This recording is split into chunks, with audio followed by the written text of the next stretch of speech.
Shin Tae-yong dapat kabar buruk jelang timnas Indonesia lawan Vietnam di kualifikasi Piala Dunia 2026.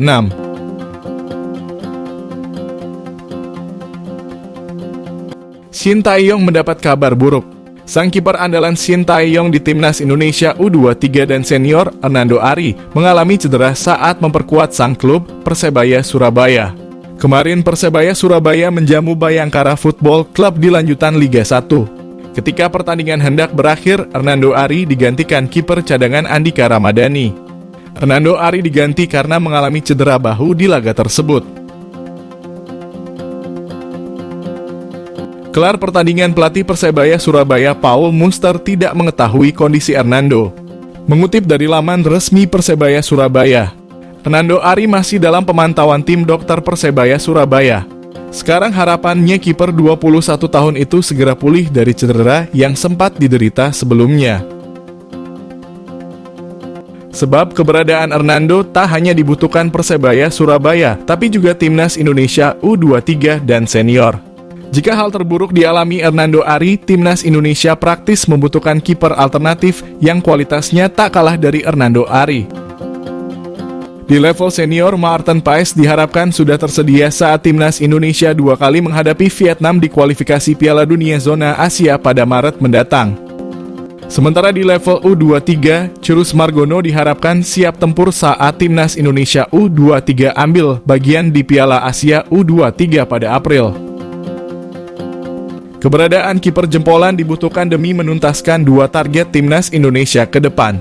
Sebut saja lolos ke babak ketiga kualifikasi Piala Dunia Zona Asia dan melaju ke perempat final Piala Asia U23.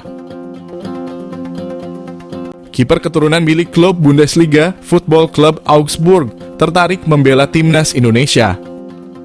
Gerbong pemain keturunan yang tertarik membela timnas Indonesia kian bertambah belakangan ini. Terbaru, ketertarikan datang dari Daniel Klein. Dikutip dari akun Instagram @ahmadreza_85 via akun @nusantaraballers, kiper berusia 22 tahun tersebut mengaku terbuka untuk dinaturalisasi. Mulanya, ia dihubungi oleh Fandi Bachdim beberapa waktu lalu untuk menanyakan kemungkinannya membela timnas Indonesia. Daniel Klein pun kemudian menjawab bisa saja bergabung tim Merah Putih dalam waktu dekat dan mengaku dirinya bakal mendapat restu dari sang ibu. Bahkan mantan kiper Hoffenheim itu mengaku ada kemungkinan dirinya bakal ke Indonesia untuk bertemu PSSI dan mengurus proses naturalisasinya. Sontak pengakuan ini membuatnya menjadi perbincangan. Daniel Klein merupakan kiper keturunan yang lahir di Heidelberg, Jerman. Darah Indonesia di tubuhnya sendiri datang dari sang ibu. Diketahui sang ibu berasal dari Bali. Meski punya darah Indonesia, kiper berpostur itu memegang paspor Jerman, sehingga harus menjalani proses naturalisasi. Daniel Klein sendiri memulai karirnya di Akademi Sepak Bola Jerman.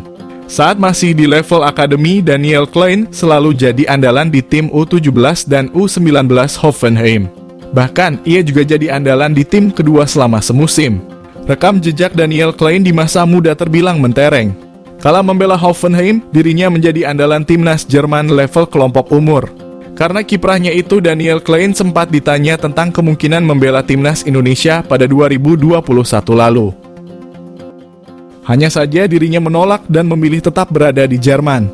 Setelah hampir 3 tahun berselang, kini Daniel Klein pun mulai terbuka untuk mengurus proses naturalisasinya dan membela timnas Indonesia. Tak tanggung-tanggung, PSSI datangkan amunisi baru timnas Indonesia. Lebih dari 3 pemain bakal gabung Maret. Timnas Indonesia akan kedatangan tambahan 4 pemain naturalisasi baru pada Maret 2024 mendatang. PSSI fokus menggenjot proses naturalisasi untuk meningkatkan kekuatan timnas Indonesia. Pengamat sepak bola tanah air Roni Pangemanan menyatakan saat ini PSSI tengah mengupayakan percepatan proses naturalisasi 4 pemain keturunan. Mereka ini merupakan pemain keturunan grade A yang bermain rutin di Liga Top Eropa. Keempat pemain itu adalah Nathan Chu Aon, Tom Haye, Maarten Paes, dan Ragnar Oratmangon. Diupayakan sebelum Maret, 4 pemain itu sudah bisa memperkuat timnas Indonesia. Tenaga mereka sangat diperlukan mengingat skuad Garuda akan menghadapi Vietnam di kualifikasi Piala Dunia 2026 pada Maret. Jika 4 pemain tersebut memperkuat timnas Indonesia di bulan Maret, maka kekuatan timnas Indonesia bertambah. Tentu akan memperbesar pula peluang menang atas Vietnam. Timnas Indonesia akan 2 kali menghadapi Vietnam di laga kandang dan tandang pada 21 dan 26 Maret. Baru setelah itu duel dilanjutkan pada Juni mendatang. Jika berhasil menang 2 kali atas negeri tetangga itu, timnas Indonesia hampir pasti lolos ke babak ketiga kualifikasi Piala Dunia 2026 zona Asia. Andai menang atas Vietnam 2 kali, maka poin Indonesia akan bertambah menjadi 7.